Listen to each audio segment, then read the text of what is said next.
Wondering how long your home is going to take to sell this summer? Well, I have some answers for you. According to our Twin Cities market, and every market is different. So when we say Twin Cities, we're talking Minneapolis, St. Paul, and surrounding communities.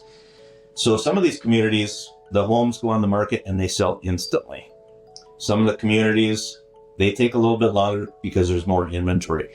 So really, depending on where you live, that market is different. It could be the city right next door to you, and that city could be selling really super fast, and yours might be taking a little bit longer. So that's something we would need to talk about to answer that question fully. I've got 3 key points I want to talk to you about, and we kind of hit on this in the last video.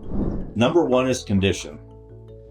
What I see from my buyers is my buyers don't absolutely need a updated, ready to go, turnkey house.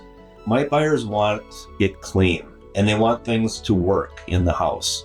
They're going to put their own paint colors in, their own flooring. They're going to do a lot of things. Most of my turnkey buyers, they're looking at townhome condos where they can just shut the door and go on vacation and not have to worry about anything.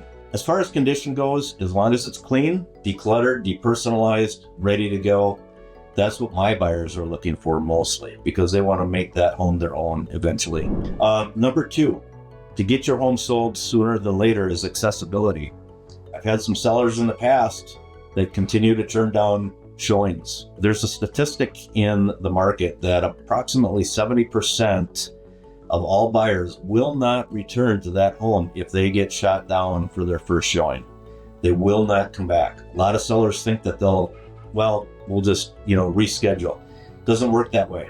They usually will not come back. Number 3 is pricing. Pricing is super important. We need to make sure that's priced accordingly. Otherwise, your home is going to sit on the market longer and you're going to miss all that foot traffic that you could have had when you priced it right to begin with. So we want to make sure you do not overprice it. In fact, sometimes I recommend pricing it, 10-15% undervalue, but that's something we would talk about. I hope these tips help you.